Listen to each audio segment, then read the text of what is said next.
Hi everyone, today I thought it was about time we headed back into the Wonder Room from Ivy and the Inky Butterfly. Now I have done quite a few bits and bobs from this page, like these things here, but I am going to move down here today. Now I have had a request for ages and ages to do a copper pot, and I think it was a specific one in World of Flowers that was wanted, but I've decided that I'm going to do this pot here, this one, as a copper pot in the best way I can. I have been researching hard to try and figure out how to do it.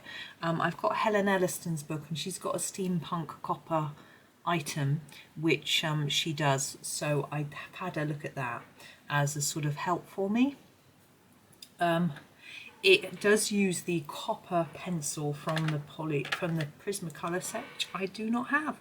So I'm using my Polychromos as I have for this whole page. So I'm going to have to adapt a little bit. I've read it, I've closed the book because it's not particularly helpful. So I'm just going to go for it and see what happens.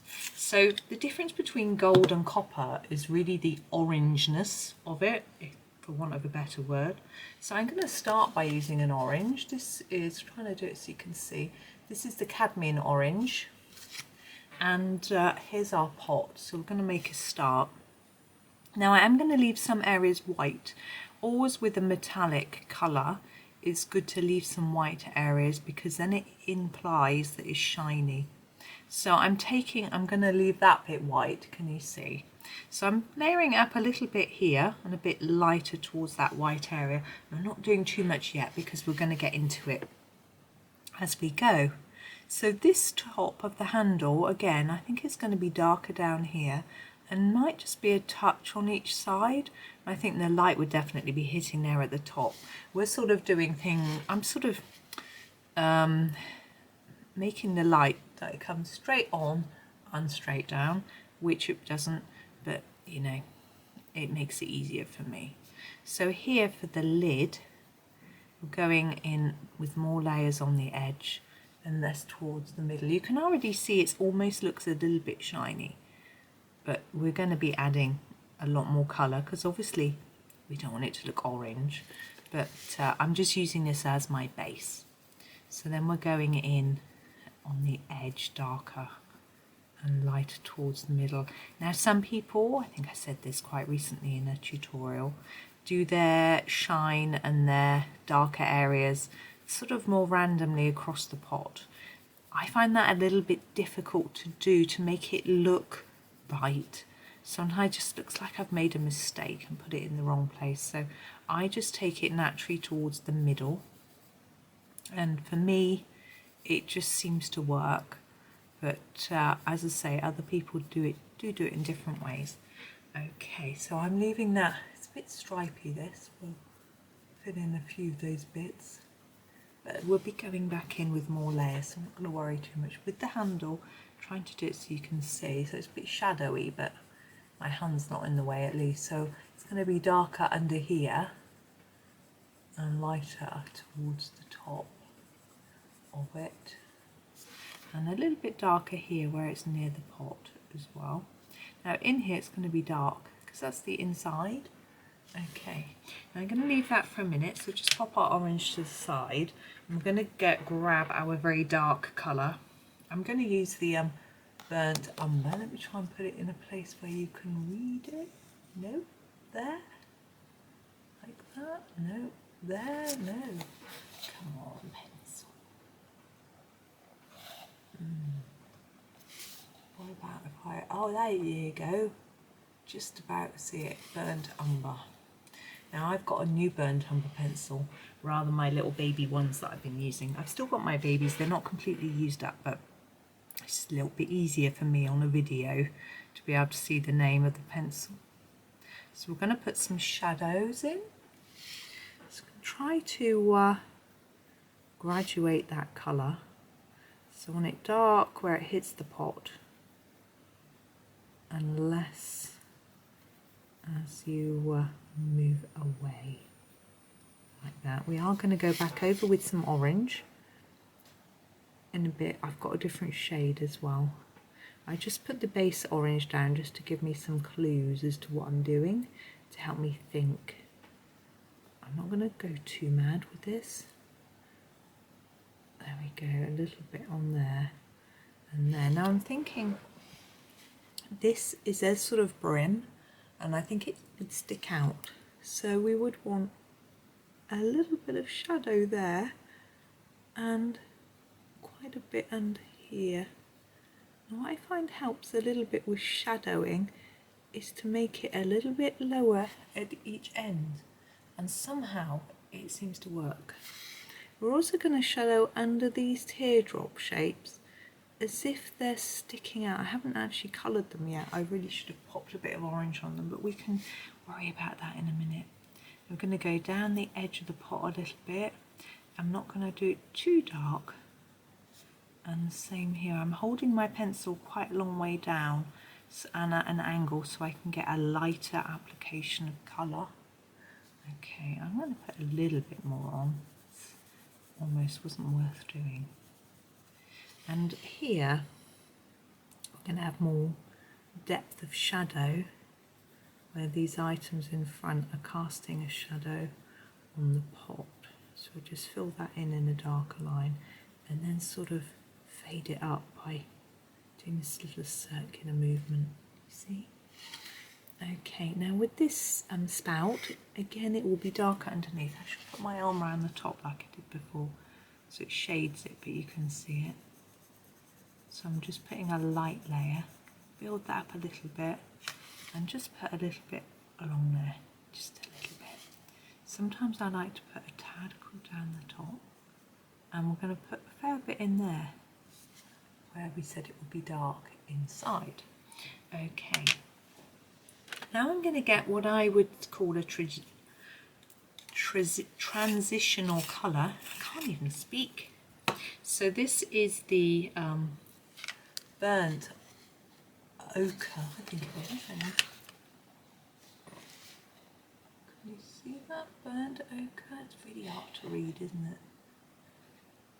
I'm sorry, it's very tricky. And that will, I'm going to go over the top of these dark areas and try and blend it up to the lighter bits using this colour.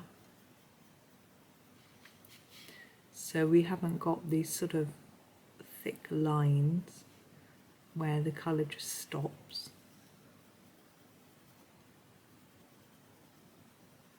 But obviously I need to make sure I still leave these white patches, which are our sort of shine. Sorry, I'm finding it hard to talk and colour at the same time. So this bit particularly I want to sort of fade up a little bit, but not too far. Still need that white in there. There we go. And up here and across. So can you see just about?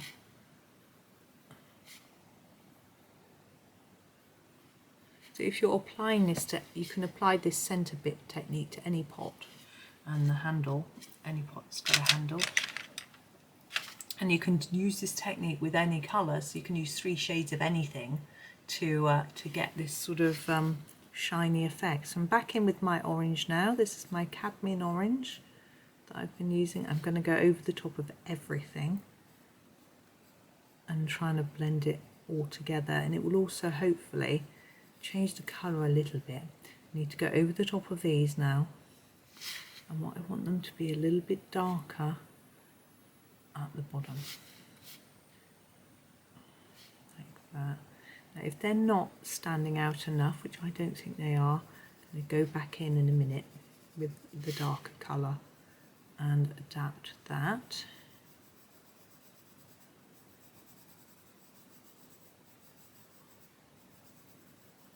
Now I'm taking this right in. I don't want loads of white, but enough white so that we've got a shine, but not a big glaring gap of white paper. Same here. Take it almost to the edge of the top of the spout. And we haven't done up here.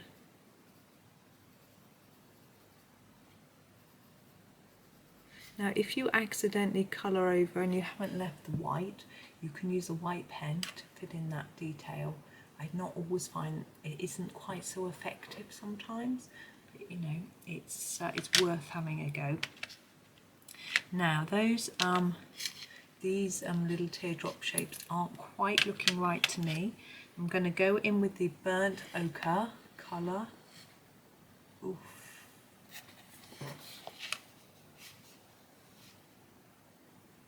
That's not going to work, is it? And just colour the bottom of each one. It's probably, this is onto the actual teardrop, not underneath. Okay, and then I'm going to take my dark brown, which is the burnt umber, and emphasise that underneath bit a little bit. You need it to be quite sharp because we don't want to cover too much of an area. You can also go slightly up the sides of each one, just a teeny bit, like that. And I'm going to go back in with my Cadmium Orange. Just go over the top of the bottom and take it up almost to the tip. Now we didn't leave any white on these really, but they're going to be a little bit darker. But I'm quite happy with them being a bit darker. So there is our copper pot. I'm quite happy with that. I hope that that's okay. As I said, I did get a request to do that, so I had to do it. And I think it's been quite fun. So I hope it's been good. And you can see the difference in the colour compared with the gold candlestick. No, lampshade, lampstand. Get there in a minute. I think we'll do this pot. I think it's quite fun. And we want to try and keep that spherical look to it. So I'm just thinking of what colour. Now we've got quite a random mishmash of colours on here, so I'm not too worried about picking something that's going to fit in. I think the whole idea of the Wonder Room is for everything to be mixed up. So what I think a purple is going to work quite well with the coppery colour. So I'm going to grab this one. This is the violet. Okay, I'll show it to you. It's too small. So and I'm going to do almost all of the pot in this colour to start with. So I'm thinking about where I want it darker, which is here, and then I want to leave it lighter here. Now I don't want to leave a completely white paper for this one because it's not metallic, it's ceramic. I'm saying that's in my head, it's ceramic, so it has a shine like this, but not in the same way as a metal. So I'm going to deal with each of these level layers individually because I think that's easier for me. So I'm going to just put more layers on the edge and slowly fade that towards the centre.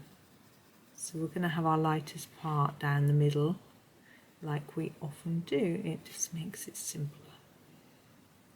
There we go. Try and blend it in.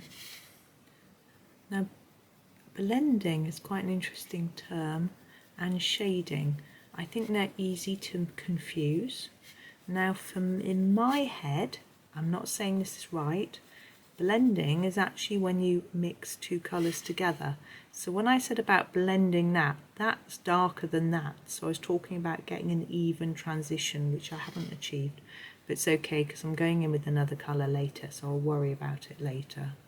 So blending for me is really mixing up of a couple of colours, whereas shading is more like this, where we've put in a shadow. So I think for me that's the difference.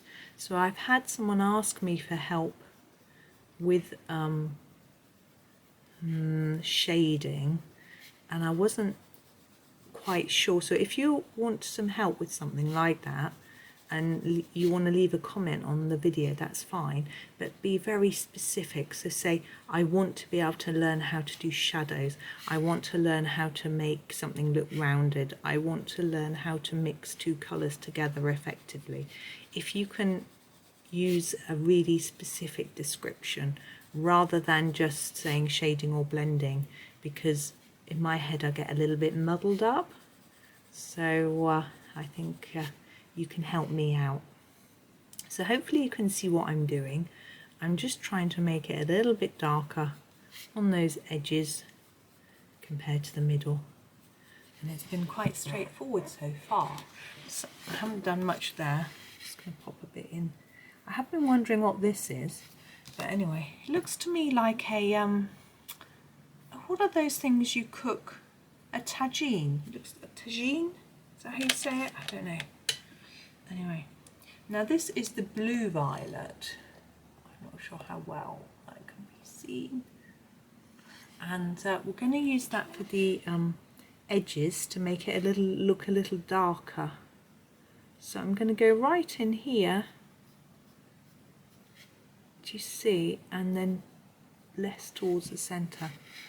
In the middle of the pot I'm going to put quite a big layer of it, and I'm just going to pop it over with our other violet, and then it looks like it's dark inside the pot, which it would be.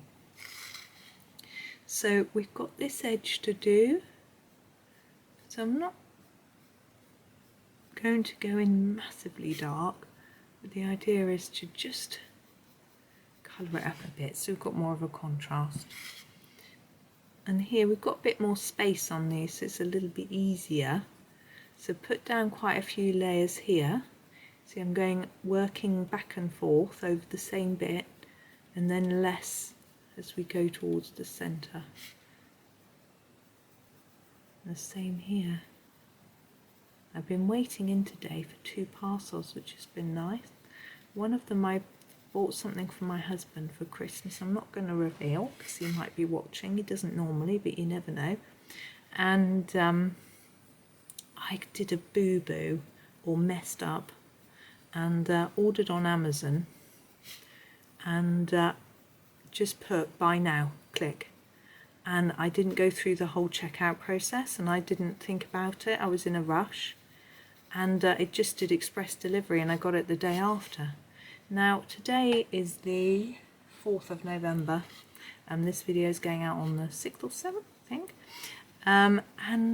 So you can imagine I didn't really need it that quickly, so I was a little bit miffed that I'd paid more for postage than I needed to have done, but actually when it arrived I was very pleased with it. It did look really cute and nice, and I know that it's in parts, it's hard to explain without giving it away, but there are certain parts that he's really going to like. Other bits maybe not, but it's definitely worth it. But unfortunately, of course, the seller doesn't get any of the extra money. So I'm putting an extra layer under here because I feel like this is a little stand which is in the centre of the base of the pot. It's underneath a little bit of overhang. It's going to be a little bit darker. There'll be more shadow. So I'm just really emphasising that shadow on the base. I'm going to put a little bit more here. And maybe here, and maybe thinking about just popping a bit down here because we are at the base. Like that. And now I'm going to pick up my violet again and just finish off just pulling it all together. So I'm very happy with this top and this bottom. It's just this whole bit that I want to just work on a little bit more. So I'm just going to work over what's been done and just try to even it out a little bit. I do know there are people that can spend a very long time doing this and getting everything absolutely superbly perfect and even, but that isn't me. I always want to move on. There is a satisfaction in doing that, and just the pure act of moving your pencil on the paper can be very relaxing. But I have my limits. I get to the point where I want to finish a page or finish a book or finish an item, an object. This page I've been very careful with myself not to think too hard about finishing it because there is a lot going on, and to just work on each piece a little at a time. So that's what we've done there. We've got 2 pieces done. So it's another little bit of the page finished. So I'm going to end there. We've done nearly 20 minutes and I think that's quite enough for a little session. A I'm just looking. I was going to say next time I'll do something, but I'm not going to promise because there might be a bit of a gap. I'm trying to mix it up a little bit for you and have a go at sort of different pages and things and different books as well. Because I know some of you voted that you wanted me to do 30 days every day, but some of you voted you didn't. So I'm going to mix it up. So we're going to have 30 days every day because most people, a higher percentage of people wanted that even though it was very close. But we're also going to do bits from other books as well. So some Johanna Basford books, some other books. So I'm going to mix it up a bit for you. So hopefully that'll sort of balance and keep everyone happy and it'll keep it interesting for me too. So that's always good. So thank you so much for watching and happy colouring.